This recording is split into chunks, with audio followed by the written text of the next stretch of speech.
We've all been there, haven't we? Curled up on the couch, watching Antiques Roadshow, half listening while scrolling through our phones.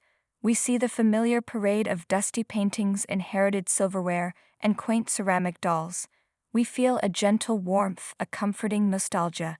But every so often, an object appears on screen that makes you put your phone down.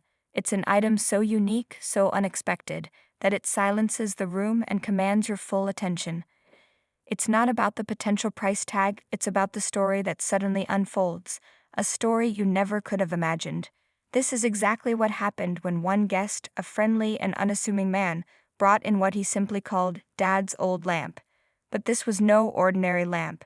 Standing at an imposing 46 inches tall, it was a magnificent sculptural piece of wood, exuding a classic mid-century modern cool. It was heavy, handsome, and utterly mystifying. And as its story was pieced together, live on television, fans across the country found themselves united in a single, collective gasp of awe.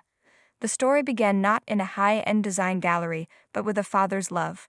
The guest explained to expert Matthew Quinn that the lamp was a hand-me-down from his dad. The reason for the exchange was both heartwarming and perfectly relatable. His father, a new grandfather, started looking at his home through a different lens. This massive, incredibly heavy lamp, which had been a beloved fixture for years, suddenly looked like a potential hazard for tiny, toddling grandkids. He was worried about it falling and smashing a grandkid, the guest shared with a smile. So it was given to me. That simple act of grandfatherly concern set in motion a journey of discovery. The lamp, a potential danger to one generation, became a treasured heirloom for the next.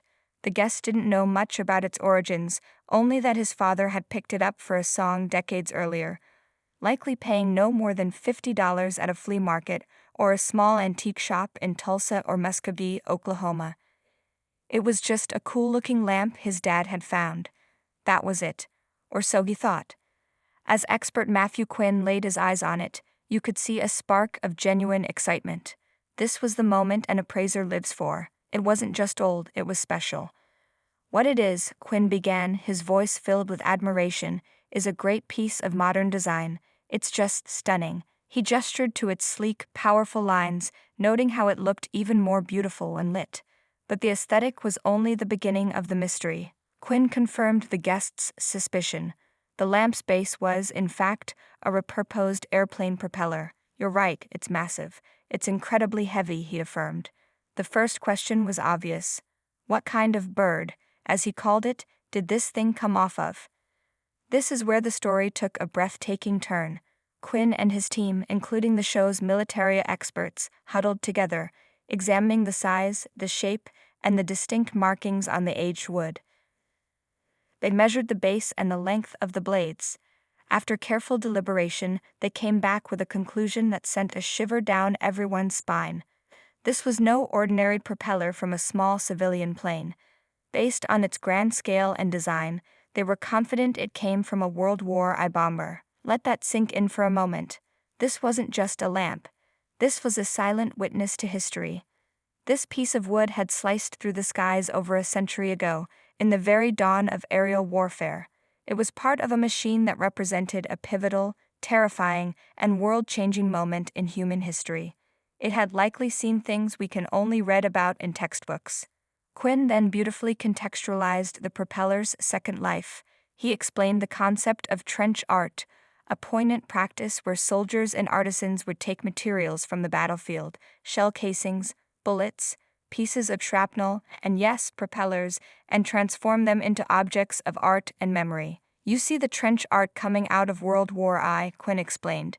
We see boxes made out of propellers. It was a way of reclaiming something from the chaos of war, of turning a tool of destruction into an object of beauty. But here was the kicker, the detail that elevated this piece from merely rare to exceptionally unique. Never seen a floor lamp, Quinn stated, the wonder evident in his voice, and that's what is driving us all to it. The team pieced together a probable timeline. The bomber was likely decommissioned in the 1920s, its propeller salvaged as a memento of the Great War. For years it may have sat in a workshop or a barn, a relic waiting for a new purpose. Then, sometime in the 1950s, a visionary craftsman, Someone deeply in tune with the sleek, organic, and forward-looking aesthetic of the mid-century modern movement saw its potential. They didn't just see a propeller, they saw the perfect form for a stunning floor lamp. It was